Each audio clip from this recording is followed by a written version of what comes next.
പലരും പഠിച്ചു വെച്ചിരിക്കുന്ന ലൈസൻസ് കിട്ടിയ ഡ്രൈവർ ആയെന്നും ഇന്നതുകൂടെ ഒന്ന് പഠിച്ചാൽ ഡ്രൈവർ ആകുമെന്നും ഇന്ന ഒരു മിസ്റ്റേക്കേ ഉള്ളെന്നൊക്കെയാണ് പലരും ധാരണ. ഞാൻ ഈ കാര്യങ്ങൾ പറയുന്നത് ചുമ്മാ എനിക്ക് അങ്ങോട്ട് പഠിച്ചു ഇത് പിടിച്ചു അത് പോട്ടെ ഇത് പോട്ടെ നമ്മൾ കാണിച്ചു കഴിഞ്ഞാലൊന്നും നമുക്ക് ഡ്രൈവിംഗ് പഠിക്കാനേ കഴിയത്തില്ല. ചുമ്മാ എന്തെങ്കിലുമൊക്കെ കാട്ടിക്കൂട്ടി നമ്മൾ വെള്ളത്തിനകത്ത് ഇട്ടാലൊന്നും അറിയാവില്ല. അതിനകത്ത് എന്തൊക്കെ ചേർക്കണമെന്നും എന്താണ് ചേർക്കേണ്ടതെന്നും ചുമ്മാ നമ്മുടെ അവിടെ വെച്ചിരിക്കുന്ന ടിന്നുകളിലെല്ലാം കൊണ്ടുപോയി ആ ടിന്നുകളെല്ലാം കൊണ്ട് വെള്ളത്തിൽ ഇടാനും അറിയാത്തില്ല. ആ കറിക്കകത്തിടേണ്ട സാധനങ്ങൾ എന്താണെന്ന് കൃത്യമായിട്ട് നമ്മൾ മനസ്സിലാക്കി ചെയ്താൽ നമ്മൾ വെച്ചാലും കറിയാകും. കാരണം അവർ പഠിച്ചു വെച്ചിരിക്കുന്നത് ഈ വിളിക്കുന്നവരാണെങ്കിലും പഠിച്ചു വെച്ചിരിക്കുന്നത് എന്താ, ഒരു സ്റ്റിയറിംഗും ഗിയറും പഠിച്ച ഡ്രൈവർ ആയെന്ന്. എന്നാൽ സ്റ്റിയറിംഗും ഗിയറും ആണ് പഠിക്കേണ്ടത്. ഇതിനകത്ത് മെയിനായിട്ട് നമ്മൾ പഠിച്ചിരിക്കേണ്ടതെന്നുള്ള കാര്യങ്ങൾ നിങ്ങൾക്ക് തന്നെ കുറച്ചുകൂടെ കഴിയുമ്പോൾ നിങ്ങൾക്ക് തന്നെ ബോധ്യമാണ്.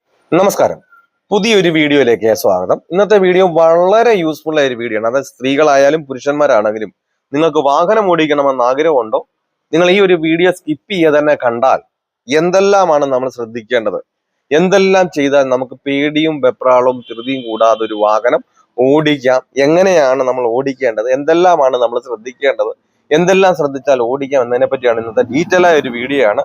വീഡിയോ ഇച്ചിരി ലെങ്തി ആണെന്നും പറഞ്ഞ് നിങ്ങൾ ഇത് കട്ട് ചെയ്ത് പോകരുത്. നിങ്ങൾക്ക് തീർച്ചയായിട്ടും ഉപകാരപ്പെടും. അതുകൊണ്ട് നിങ്ങൾ സ്കിപ്പ് ചെയ്യാതെ കാണുക. അറിയാവുന്ന ആരും ഇത് കാണണ്ട, കാരണം അറിയാവുന്നവർക്ക് ഇതെല്ലാം അറിയാം. പിന്നെ നമ്മൾ അറിയാത്തവർ പലരോടും ചോദിച്ചിട്ടുണ്ട് ഇതിനെപ്പറ്റി പറയാമ്പോൾ നമ്മളെ കളിയാക്കിയിട്ടുണ്ട്. പറയാനുള്ള കാരണം, നിങ്ങൾക്ക് അറിയാത്തവരാണെങ്കിൽ നിങ്ങൾക്ക് എന്ത് സംശയം, അതായത് ഡ്രൈവിംഗ് സംബന്ധമായി എന്ത് സംശയങ്ങളുണ്ടെങ്കിലും ജോ ഡ്രൈവിംഗ് എന്ന യൂട്യൂബ് ചാനലിലോ ഫേസ്ബുക്കിലോ ഇൻസ്റ്റയിൽ നമുക്കുണ്ട്. പക്ഷെ ഇൻസ്റ്റാ വഴി നിങ്ങൾ മെസ്സേജ് ഇടരുത്, കാരണം എനിക്കത് കാണുന്നില്ല.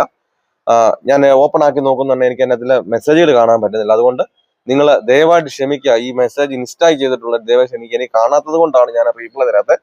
നിങ്ങൾക്ക് എന്ത് സംശയങ്ങളുണ്ടെങ്കിലും ഫേസ്ബുക്കിലും ഇൻസ്റ്റയിൽ അതുപോലെ തന്നെ യൂട്യൂബിലും വന്ന് കമന്റ് രേഖപ്പെടുത്താൻ. ഞാൻ അത് വീഡിയോ രൂപത്തിൽ ചെയ്തോ കാണിച്ചോ ഒക്കെ ചെയ്തായിരിക്കും.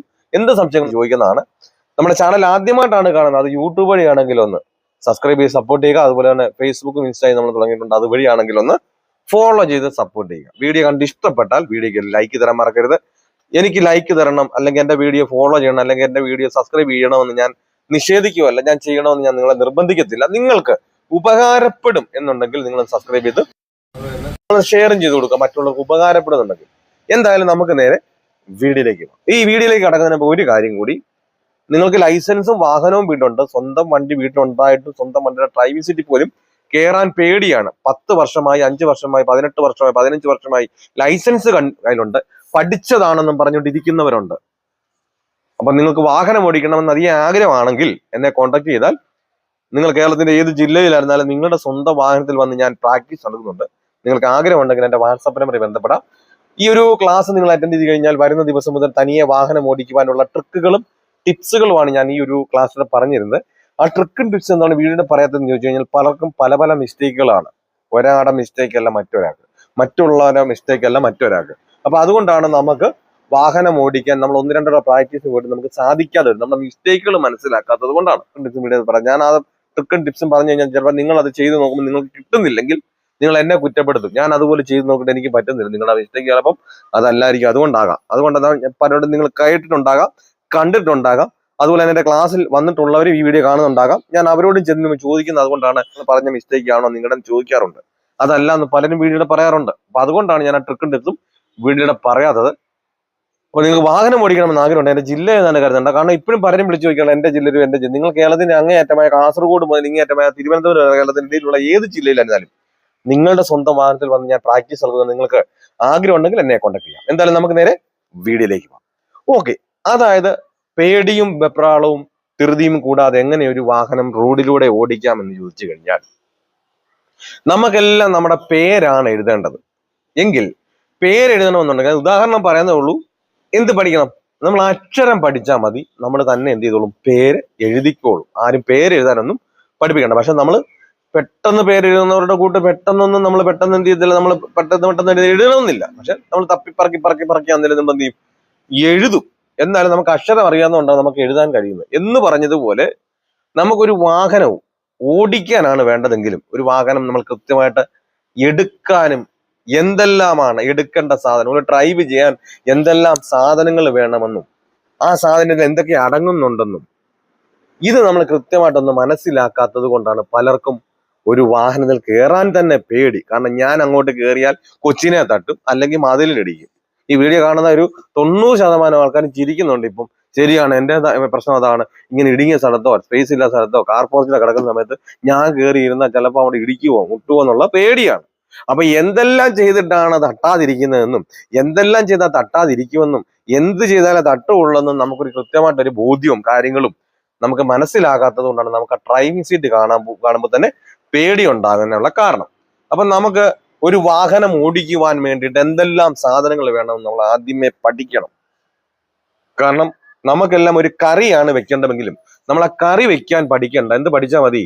ആ കറിക്കകത്ത് ഇടേണ്ട സാധനങ്ങൾ എന്താണെന്നും അതിന്റെ ഗുണങ്ങൾ എന്താണെന്നും അതെന്തിനാണ് ചേർക്കുന്നതെന്നും നമ്മളൊന്ന് പഠിച്ചു കഴിഞ്ഞാൽ, അത് പഠിച്ചു വരാനാ താമസവും, കറി വെക്കാനല്ല താമസം. അത് പഠിച്ചു കഴിഞ്ഞാൽ നമ്മളെ ആരും കറി വെക്കാനൊന്നും പഠിപ്പിക്കേണ്ട. നമ്മളെ ഈ കറി വെക്കാൻ വേണ്ടി പഠിക്കാൻ പോകുന്നതുകൊണ്ടാണ് ആ കറിക്കകത്ത് എന്താ ചേർക്കേണ്ടതെന്ന് അറിയാത്തത് കൊണ്ടുമാണ് നമ്മളും കറി വെക്കാൻ പോവും. പക്ഷെ ആ കറിക്കകത്ത് ടേസ്റ്റ് കിട്ടാത്തതിന്റെ കാരണം എന്താണ് പെട്ടെന്ന് അവിടെ ചെയ്യേണ്ടത്, ആ ആ ടേസ്റ്റ് വരാത്തതിന്റെ കാരണം എന്താണെന്ന് പെട്ടെന്ന് നമുക്ക് അറിയാത്തതിന്റെ കാരണം അത് ഇന്നത് ചേർക്കാൻ അറിയത്തില്ല, അതുകൊണ്ടാണ്. അപ്പൊ അത് നമ്മൾ കറക്റ്റായിട്ട് പഠിച്ചു കഴിഞ്ഞാൽ നമ്മൾ വെച്ചാലും കറിയാകും. എന്ന് പറഞ്ഞതുപോലെ നമ്മളൊരു വാഹനം ഓടിക്കണമെങ്കിൽ, ഞാനിപ്പോ ഈ വീഡിയോ ലെങ്തി ആണെന്ന് പറഞ്ഞ് ഞാൻ ഉദാഹരണ സഹിതം പറഞ്ഞു പോകുമ്പോൾ നിങ്ങൾക്ക് അത് വ്യക്തമായി മനസ്സിലാകുന്നതുകൊണ്ടാണ് ഞാൻ ഇങ്ങനെ പറഞ്ഞു പോകുന്നത്. നമ്മൾ അതിന്റെ ഉപയോഗങ്ങൾ, ആ ഒരു വാഹനം ഓടിക്കുന്ന സാധനം, നമുക്ക് ഇത്രയും സാധനങ്ങൾ വേണ്ട വാഹനം ഓടിക്കാൻ. ഈ വാഹനത്തിലുള്ള ഉള്ളിലുള്ള എല്ലാ സാധനവും നമുക്ക് ഡ്രൈവ് ചെയ്യാൻ വേണ്ട. ഡ്രൈവ് ചെയ്യാൻ നമ്മൾ എന്തെല്ലാം ഉപയോഗിക്കുന്നുണ്ട് അത് നമ്മൾ കൃത്യമായിട്ട് മനസ്സിലാക്കിയിരിക്കണം. ഒന്നാമതായി നമുക്ക് ഡ്രൈവ് ചെയ്യാൻ സ്റ്റിയറിംഗ് വേണം. ഇവിടെ ഇരിക്കുന്ന ഒരു സ്വിച്ചോ കാര്യങ്ങളോ ഒന്നും നമുക്ക് ഡ്രൈവ് ചെയ്യാൻ വേണ്ട. രണ്ടാമതായി നമുക്ക് ഗിയർ വേണം.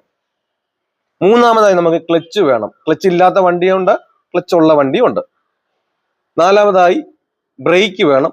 അതുപോലെ അഞ്ചാമതായി ആക്സിലേറ്റർ വേണം. ഓട്ടോമാറ്റിക് വണ്ടി ആണെങ്കിൽ 4 എണ്ണമുള്ള ബ്രേക്കും അതുപോലെ തന്നെ ക്ലച്ചും ഒന്ന് തന്നെയാണ്. അപ്പൊ നമുക്ക് 4 സാധനങ്ങൾ ഓട്ടോമാറ്റിക് വണ്ടിക്കും 5 സാധനങ്ങൾ നമുക്ക് മാനുവൽ വണ്ടിക്കും വേണം. അതിൽ കൂടുതൽ സാധനം ഡ്രൈവ് ചെയ്യാൻ വേണ്ട. ഞാൻ പലരോടും ചെല്ലുമ്പോൾ ഞാൻ ചോദിക്കും ഇതെന്താന്ന് ചോദിക്കും. അപ്പൊ ഇത് ആദ്യമേ ചോദിക്കുമ്പോൾ എനിക്ക് വണ്ടി എടുക്കാനും നിർത്താൻ അറിയാം, എനിക്ക് ഓടിക്കാനേ ഉള്ളു പാടെന്ന് പറയും. അപ്പൊ ഞാൻ ആദ്യമേ ഇതൊക്കെ എന്താന്ന് ചോദിക്കുന്ന ആദ്യമേ തമാശ രീതിയിൽ അവർ ചിരിച്ചു കാണിക്കാൻ എന്റെ മുഖത്തോട് നോക്കി, അത് ചീറിങ്ങി ഇത് ഗിയർ, അയ്യോ അതെന്താന്നോ ഞാൻ മറന്നുപോയി, അയ്യോ അതെന്താന്നോ, ഓക്കെ, ഇപ്പുറത്തെയോ അത് ബ്രേക്ക്, അതിന്റെ ഇപ്പുറത്തെയോ അത് ആക്സിലേറ്റർ. ഞാൻ നിങ്ങളെ കളിയാക്കിയതോ തമാശ കാണിച്ചതല്ല. സത്യം പറഞ്ഞാൽ നമ്മൾ ഇങ്ങനെയൊക്കെയുള്ള കാര്യങ്ങളൊന്നും മനസ്സിലാക്കാത്തത് കൊണ്ടാണ് നമുക്കൊരു വാഹനം ഓടിക്കാൻ പേടി. എവിടെ ആണെന്നോ പെണ്ണെന്നോ ഒന്നുമില്ല ഡ്രൈവ് ചെയ്യാൻ. ഞാൻ അതുകൊണ്ടാണ് നമ്മുടെ ഓഫീസിൽ പോലും ചോദിക്കത്തില്ല നിങ്ങൾക്ക് ലൈസൻസ് ഉണ്ടോ എന്ന് മാത്രമേ ചോദിക്കത്തുള്ളൂ. നിങ്ങളുടെ വണ്ടി ഏതാന്നോ, നിങ്ങൾ എത്ര നാളായി ലൈസൻസ് എടുത്തിട്ടുണ്ടോ, നിങ്ങളുടെ പ്രായം ഏതാന്നോ, നിങ്ങളുടെ നിറം ഏതാന്നോ, നിങ്ങളുടെ വാഹനം കിടക്കുന്ന പൊസിഷൻ ഏതാന്നോ ഒന്നും ചോദിക്കാത്തതിന്റെ കാരണം നിങ്ങൾക്ക് ലൈസൻസ് ഉണ്ടോ, വാഹനമുണ്ടോ. കാരണം ലൈസൻസ് ഇല്ലാതെ നമുക്കൊരു വാഹനം ഓടിക്കാൻ കഴിയില്ല. ഈ ലൈസൻസ് ഉണ്ടോ എന്ന് ചോദിക്കാനുള്ള കാരണം എന്തായാലും പൊട്ടന്മാരല്ല ലൈസൻസ് കൊടുക്കുന്ന, ആരാ? ബേക്കിളുമാരാണ്. കയ്യും കാലും ഇല്ലാത്തവർക്ക് എന്തെങ്കിലും കൊടുക്കത്തില്ല, ലൈസൻസ് കൊടുക്കില്ല. അപ്പൊ നമുക്ക് ആളിന് ലൈസൻസ് ഉണ്ടോ എന്ന് ചോദിച്ചാൽ മതി, നമുക്ക് തന്നെ എന്ത് മനസ്സിലാക്കാം, ആളിന് കയ്യും കാലും ഉണ്ട്. അപ്പം ഈ വാഹനം ഓടിക്കുന്ന ആണായാലും പെണ്ണായാലും എങ്ങനെ വാഹനം ഓടിക്കുന്നത്? കയ്യും കൊണ്ടും കാലും കൊണ്ടും. അപ്പൊ ലൈസൻസ് ഉണ്ടെന്ന് പറയുമ്പോൾ നമുക്ക് മനസ്സിലാക്കാം ആളിന് കയ്യും കാലും ഉണ്ട്. പിന്നെ ആളിന്റെ നിറം ചോദിക്കേണ്ട, ആള് കറുത്താണോ വെളുത്താണോ എന്ന് ചോദിക്കേണ്ട, പൊക്കമുണ്ടോ കിളരമുണ്ടോ എന്ന് നമുക്ക് ചോദിക്കേണ്ട കാര്യമൊന്നുമില്ല. അതുകൊണ്ട് അത് ചോദിക്കാത്ത. ലൈസൻസ് ഉണ്ടോ എന്ന് ചോദിച്ചാൽ നമുക്ക് തന്നെ മനസ്സിലാക്കാം ആളിന് കയ്യും കാലും കൊണ്ട് വണ്ടി ഓടിക്കാൻ പറ്റും. അതുകൊണ്ട് അത് മാത്രം ചോദിക്കുന്നത്. അല്ലാതെ വാഹനം ഏതാണെന്നോ, നമുക്ക് ഒരു വാഹനം കൊണ്ടൊന്നും ഒരാൾ ഇന്ന് വരെയും ഒരേ വാഹനത്തിലല്ല ഡ്രൈവിംഗ് പഠിച്ചു, അവരോട് നമുക്ക് വാഹനം ചോദിക്കണ്ട. പിന്നെ നമുക്ക് പ്രായവും ചോദിക്കേണ്ട കാര്യമില്ല. കാരണം പ്രായം ചോദിക്കേണ്ട നമുക്ക് തന്നെ നമ്മളെ കണ്ണി കണ്ടിട്ടുണ്ട് 75-80 വയസ്സുള്ള അപ്പച്ചന്മാർ പോലും വാഹനം ഓടിച്ചോണ്ട് പോകുന്നത്. പിന്നെ നമുക്ക് എന്തായാലും നമ്മൾ അത്ര ഇല്ല പ്രായം. 85 കഴിഞ്ഞാലും അവിടെ ഓടിക്കാം, 85 കഴിഞ്ഞിട്ട് ഓടിക്കുന്നുണ്ട്. പക്ഷെ നമുക്ക് അത്രയും പ്രായമില്ലല്ലോ. പിന്നെ നമ്മൾ എന്തിനാ പ്രായം ചോദിക്കേണ്ട കാര്യം? നമുക്ക് പ്രായം ചോദിക്കേണ്ട കാര്യമില്ല, കയ്യും കാലം ഉണ്ടല്ലോ, നമുക്ക് വാഹനം ഓടിക്കാം. അപ്പൊ നമ്മൾ ആ കയ്യും കാലും എവിടെയൊക്കെ വെച്ചും എന്തിലൊക്കെയാണ് ഉപയോഗിക്കേണ്ടതെന്നും കൃത്യമായിട്ട് നിങ്ങളൊന്ന് മനസ്സിലാക്കണം. ഞാൻ ഈ കാര്യങ്ങൾ പറയുന്നത് ചുമ്മാ എനിക്ക് അങ്ങോട്ട് പിടിച്ച് ഇത് പിടിച്ച് അത് പിടിച്ച് അത് പോട്ടെ ഇത് പോട്ടെ നമ്മൾ കാണിച്ചു കഴിഞ്ഞാലൊന്നും നമുക്ക് ഡ്രൈവിംഗ് പഠിക്കാനേ കഴിയത്തില്ല. ചുമ്മാ എന്തെങ്കിലുമൊക്കെ കാട്ടിക്കൂട്ടി നമ്മൾ വെള്ളത്തിനകത്തോട്ട് ഇട്ടാലൊന്നും അറിയാവില്ല.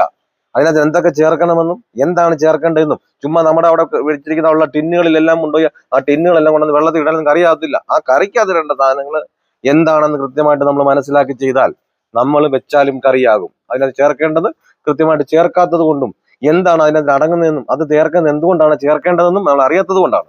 ഇപ്പൊ സ്റ്റിയറിംഗ് എന്തിനാ നമുക്ക് പലർക്കും അറിയാം. ഞാൻ ക്ലാസ്സിനായി കടന്നു വരുന്നവിടെ വിശദമായിട്ട് ഒരു 3-3.5 മണിക്കൂർ എനിക്ക് ഇതായിരിക്കും സമയം പോകുന്നത് മൊത്തം. നമ്മൾ ഒരു 1 ഡേ ട്രെയിനിങ് ക്ലാസ് ആയിട്ട് പോകുന്നെന്ന് പറഞ്ഞാലും ഞാൻ പലരോടും ബേസിക്ക് കൊടുക്കാൻ വേണ്ടി തന്നെ എനിക്കൊരു 3-3.5 മണിക്കൂർ വേണം.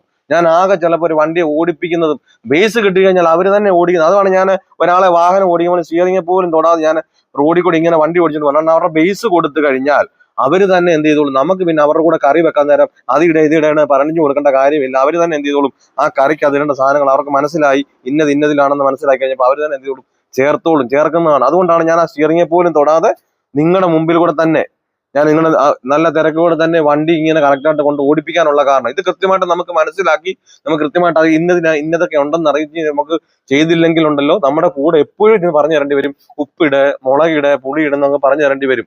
കാരണം നാളെ ഒരു കറി വെക്കാൻ സമയത്ത് ഈ ആളില്ലെങ്കിൽ എന്ത് ചെയ്യും? നമുക്ക് അവിടെ ഉപ്പാണോ ചേർക്കേണ്ടത്, പുളിയാണോ ചേർക്കേണ്ടത് നമുക്ക് അറിയാതെ വരും. ആ സമയത്ത് ഇന്നതാണ് ഇടേണ്ടത്, ഇന്നതൊക്കെ ഉണ്ടെന്ന് നമ്മൾ മനസ്സിലാക്കി കഴിഞ്ഞാൽ നമ്മളായിട്ടും പറഞ്ഞു തരണ്ട, നമ്മൾ തന്നെ എന്ത് ചെയ്യും, ഇന്നത് കുറവുണ്ടെന്ന് നമുക്ക് മനസ്സിലാക്കി നമ്മൾ തന്നെ ഇടും. അപ്പൊ സ്റ്റിയറിംഗിൽ എന്തൊക്കെ ഉണ്ടെന്നും ക്ലച്ചിൽ എന്തൊക്കെയാണ് ഞാനത് വിശദമായിട്ട് കൃത്യമായിട്ട് നിങ്ങൾക്ക് തന്നെ അതിനി മനസ്സിലാക്കിയാൽ മതി. നമ്മൾ എന്തിനാണ് സ്റ്റിയറിംഗ് ഉപയോഗിക്കുന്നത്? ഞാൻ പലരോടും ചോദിക്കും ചെല്ലുമ്പോൾ, സ്റ്റിയറിംഗ് നമുക്ക് കൺട്രോൾ ചെയ്യാന്, എടുക്കാന്, നിർത്താന്, പിന്നെ കൺട്രോൾ ചെയ്യാന്, അതിനാണ് നമ്മൾ മെയിനായിട്ട് ഉപയോഗിക്കുന്നതെന്ന് പറയും. നമുക്ക് തന്നെ മനസ്സിലാക്കാം സ്റ്റിയറിംഗ് എന്തിനാ. ഞാനിത് തൊട്ടാലേ ഉള്ളു ബന്ധം. ഇത് കണ്ടു, ഉദാഹരണത്തിന് ഞാനിപ്പം സ്റ്റിയറിംഗെ തൊട്ടിട്ടില്ല, അപ്പൊ അതുമായിട്ട് യാതൊരു ബന്ധവുമില്ല. നിങ്ങൾക്ക് വീല് കാണാമെന്ന് ഞാൻ വിചാരിക്കുന്നു, കണ്ടില്ലേ? അപ്പൊ ഞാൻ സ്റ്റിയറിംഗെ തൊട്ടില്ല, ഒന്നും സംഭവിക്കുന്നില്ല. നമുക്കൊരു ഉപയോഗിക്കാൻ ഈ ഡ്രൈവ് ചെയ്യാൻ വേണ്ടി 5 സാധനങ്ങളാണ് വേണ്ടത്. അപ്പൊ ഈ 5 എണ്ണത്തിൽ എന്തെങ്കിലും ഉപയോഗം ഉണ്ടായിട്ടാണല്ലോ നമ്മൾ അതിന്റെ പേര് പറഞ്ഞത്. അപ്പൊ ഞാനത് തൊട്ടാലേ ഉള്ളു ബന്ധം, തൊട്ടില്ലേ ബന്ധമില്ല. അപ്പൊ ഞാനത് തൊട്ടാൽ എന്ത് മാത്രമേ സംഭവിക്കുന്നുള്ളൂ, കണ്ടില്ലേ? വീൽ അനങ്ങുന്നത് മാത്രമേ ഉള്ളൂ, കണ്ടില്ലേ? അപ്പൊ ഇത് നമ്മള് സ്പർശനം കൊണ്ടാലേ ബന്ധമുള്ളൂ. ആ സ്പർശിച്ച് കഴിഞ്ഞപ്പോ എന്ത് മാത്രം സംഭവിച്ചത്? വീൽ അനങ്ങി. അപ്പൊ നമുക്ക് എന്തിനാ സ്റ്റിയറിംഗ്? ഓൺലി തിരിക്കാൻ, കൺട്രോൾ ചെയ്യാൻ പറ്റുമോ? കാരണം കൺട്രോൾ എന്ന് പറയുമ്പോൾ നമുക്ക് മനസ്സിലായി എല്ലാത്തിനെ നമ്മൾ ഉപയോഗിച്ചുകൊണ്ട് എല്ലാത്തിനും സമമായിട്ട് ഉപയോഗിക്കാൻ പറ്റി ഒരു സാധനം നമ്മൾ കൺട്രോൾ എന്ന് നമ്മൾ പേര് പറയുക. അപ്പൊ ഇത് കൺട്രോൾ ചെയ്യാൻ പറ്റുമോ? അങ്ങനെ കൺട്രോൾ എന്ന് പറയുന്ന സംഭവം എന്തൊക്കെ ഉണ്ടാവും? നിർത്താനുണ്ട്, എടുക്കാനുണ്ട്, തിരിക്കാനുണ്ട്, എല്ലാത്തിനും. അപ്പൊ എല്ലാത്തിനും ഇത് പറ്റുമോ? ഇല്ല. എന്ന് പറഞ്ഞതുപോലെ നമ്മൾ ബാക്കിയുള്ള 4 സംഭവങ്ങളിലും ഞാനത് ഇത്രയും ലെങ്തി ആയിപ്പോണ്ട് ഞാൻ എല്ലാത്തിന്റെ കാര്യങ്ങൾ ഇപ്പൊ വിശദമായിട്ട് പറയുന്നില്ല. നിങ്ങൾക്ക് ഇപ്പൊ പറഞ്ഞപ്പോൾ നിങ്ങൾക്ക് മനസ്സിലായെന്ന് വിചാരിക്കുന്നു. സ്റ്റിയറിംഗ് നമുക്ക് ഉള്ളിൽ തിരിക്കാൻ എന്ന് പറഞ്ഞതുപോലെ നിങ്ങൾ തന്നെ ഇപ്പൊ ഈ വീഡിയോ കണ്ടതിന് ശേഷം നിങ്ങൾ തന്നെ ഒന്ന് മനസ്സിലാക്കുക. ഈ 5 എണ്ണത്തിൽ നമുക്ക് വണ്ടി ഓടിക്കുന്നത് വേറെ നിങ്ങൾ ഇവിടെ ഒന്നും നിങ്ങൾ നോക്കി ഇങ്ങനെ തപ്പി ഇങ്ങനെ ഇരിക്കേണ്ട. നമുക്കത് വേറെ വേറെ ആവശ്യത്തിന് വേണ്ടി വെച്ചിരിക്കുന്ന സാധനങ്ങളാണ്. AC അത് നമുക്ക് ഡ്രൈവ് ചെയ്യാൻ വേണ്ട. ഇവിടെ ഇരിക്കുന്ന സ്വിച്ചുകൾ അതൊന്നും നമുക്ക് ഡ്രൈവിങ്ങിന് ഉപയോഗിക്കുന്നതല്ല. ഈ ഉപയോഗിക്കുന്ന ഈ 5 എണ്ണമാണ്. അപ്പൊ ഈ 5 എണ്ണം നമ്മൾ ഓരോന്നിനും ഒരു മുളക് പൊടി എന്തിനിടുന്നെന്നും ഒരു കറിക്ക് അതിരേണ്ട സാധനങ്ങൾ ആദ്യം എന്തൊക്കെ വേണമെന്ന് അറിയുക. അത് എന്തിനാണ് ആ സാധനം ചേർക്കുന്നത്, അതിന്റെ ഗുണം എന്താണെന്ന് മാത്രം നമ്മൾ ഒന്ന് മനസ്സിലാക്കിയ എന്ന് പറഞ്ഞതുപോലെ ഗിയർ, ബ്രേക്ക്, ക്ലച്ച്, ആക്സിലറേറ്റർ ഇതിനെപ്പറ്റി ഞാൻ വേറൊരു വീഡിയോ ആയിട്ട് ഇതിന്റെ 2ാം ഭാഗമായിട്ട് ഞാൻ ഡീറ്റെയിൽ ആയിട്ട് പറയാം. നിങ്ങൾ ആദ്യം ഇതൊന്ന് നിങ്ങൾ മനസ്സിലാക്കി നിങ്ങൾ തന്നെ ഒന്ന് വിലയിരുത്തുക. അതായത് ഗിയർ എന്തിനാണ് ഉപയോഗിക്കുന്നത്, നമ്മൾ പഠിച്ചതിന് അത്രേ ഉള്ളോ, നമ്മൾ പഠിപ്പിച്ചതിനേക്കാളും കൂടുതൽ കാര്യങ്ങളുണ്ട്, നമ്മുടെ മനസ്സിലുള്ളതിനേക്കാളും കൂടുതൽ കാര്യങ്ങളുണ്ടോ, അത് എന്തിനൊക്കെ അത് ഉപയോഗിക്കുന്നുണ്ട്, എന്തിനാണ് നമ്മൾ ഗിയർ കൊണ്ട് തൊട്ടാൽ എന്താ സംഭവിക്കുക, അത് എന്തിനു വേണ്ടിയിട്ടാ? അത് നമ്മുടെ തൊട്ടാലേ സ്പർശനം ഉണ്ടല്ലേ ബന്ധമുള്ളൂ. അപ്പൊ അത് ഇട്ട് കഴിഞ്ഞാൽ എന്താ സംഭവിക്കുക? അതിന് ബ്രേക്ക് ഞാൻ തൊട്ടാൽ എന്താ സംഭവിക്കുക, അതിലെന്തൊക്കെ അടങ്ങുന്നുണ്ട്, ഇത് നിങ്ങൾ കൃത്യമായിട്ടൊന്ന് മനസ്സിലാക്കി വെക്കുക. അതിനുശേഷം വീണ്ടും എന്റെ ഈ 2ാം ഭാഗം വീഡിയോ ഞാൻ ലെങ്കി കണ്ട ഞാൻ നിർത്തുന്നത്. അപ്പൊ 2ാം ഭാഗം നിങ്ങൾ കാണാൻ ശ്രമിക്കുക. അത് ഫുള്ളായിട്ട് നിങ്ങൾ ഇത് മനസ്സിലാക്കി നിങ്ങൾ തന്നെ ഒന്ന് വിലയിരുത്തിയതിനു ശേഷം ആ 2ാമത്തെ വീഡിയോ കാണാൻ നിൽക്കുക. വന്നിട്ട് നിങ്ങൾക്ക് പ്രത്യേകിച്ച് ഞാനത് പെട്ടെന്ന് പറയുമ്പോൾ നിങ്ങൾക്ക് മനസ്സിലാകും, ശരിയാണല്ലോ, ഇന്നത് മാത്രമേ ഉള്ളല്ലോ, ഇന്ന കാര്യങ്ങൾ മാത്രമേ ഉള്ളല്ലോ എന്ന് നിങ്ങൾക്ക് മനസ്സിലാക്കി കഴിഞ്ഞാൽ പിന്നെ നമ്മൾ ആദ്യം വെക്കുമ്പോൾ ഇച്ചിരി ഉപ്പ് കൂടും കറി, 2ാമത് വെക്കുമ്പോൾ ഇച്ചിരി പുളി കൂടും, 3ാമത് എരി കൂടും, 4-5 പ്രാവശ്യം വെക്കുമ്പോൾ നമ്മൾ വെച്ചാലും കൃത്യമായിട്ട് കറിയാകും. എന്ന് പറഞ്ഞതുപോലെ നിങ്ങൾക്കത് മനസ്സിലായി ബോധ്യം വന്നു കഴിഞ്ഞാൽ പിന്നെ നമുക്ക് ഉപ്പിടേണ്ട സ്ഥാനത്ത് നമ്മളവിടെ പുളി ഇടത്തില്ല. കാരണം അവർ പഠിച്ചു വെച്ചിരിക്കുന്നത്, ഈ വീഡിയോ കാണുന്നവരാണേലും പഠിക്കുന്നവരാണേലും പഠിച്ചു വെച്ചിരിക്കുന്നത് എന്താ, ഒരു സ്റ്റിയറിംഗും ഗിയറും പഠിച്ച ഡ്രൈവർ ആയെന്ന. എന്നാൽ സ്റ്റിയറിംഗും ഗിയറും ആണോ പഠിക്കേണ്ടത് ഇതിനകത്ത് മെയിനായിട്ട്? ഈ 5 എണ്ണത്തിൽ എന്താണ് മെയിനായിട്ട് നമ്മൾ പഠിച്ചിരിക്കേണ്ടതെന്നുള്ള കാര്യങ്ങൾ നിങ്ങൾക്ക് തന്നെ കുറച്ചുകൂടെയും കഴിയുമ്പോൾ നിങ്ങൾക്ക് തന്നെ ബോധ്യമാകും. അതല്ലെങ്കിൽ 2ാമത്തെ വീഡിയോ ഞാനത് കൃത്യമായിട്ട് ഞാനത് പറഞ്ഞ് മനസ്സിലാക്കി തരുന്നതാക്കും. ഈ കാര്യങ്ങൾ പറഞ്ഞ് നിങ്ങൾക്ക് വ്യക്തമായി മനസ്സിലാക്കി എന്തെങ്കിലും സംശയങ്ങളുണ്ട് അല്ല ഇന്നൊരു വീഡിയോ ചെയ്യാമെന്നുള്ള കമന്റായിട്ട് ചോദിച്ചാൽ ഞാൻ ചെയ്യുന്നതായിരിക്കും. നിങ്ങൾക്ക് എന്തോരം യൂസ്ഫുൾ ആയി എന്നുള്ളതും ഇത് നിങ്ങൾക്ക് യൂസ്ഫുൾ ആയെങ്കിൽ മറ്റുള്ളവരിലേക്കും, അറിവില്ലാത്ത പലരും ഉണ്ടാകും, പലരും പഠിച്ചു വെച്ചിരിക്കുന്ന ഞാൻ ഇന്നത് മാത്രം ലൈസൻസ് കിട്ടിയ ഡ്രൈവർ ആയെന്നും ഇന്നതുകൂടെ ഒന്ന് പഠിച്ചാൽ ഡ്രൈവർ ആകുമെന്നും ഇന്ന ഒരു മിസ്റ്റേക്കേ ഉള്ളെന്നൊക്കെയാണ് പലരുടെയും ധാരണ. അപ്പൊ അങ്ങനെയുള്ളവർക്കൊക്കെയും ഈ ഒരു വീഡിയോ യൂസ്ഫുൾ ആവുന്നുണ്ടെങ്കിൽ ഒന്ന് ഷെയർ ചെയ്തെടുക്കുക. എന്തായാലും അടുത്ത വീഡിയോയിൽ കാണും വരെ ഗുഡ് ബൈ.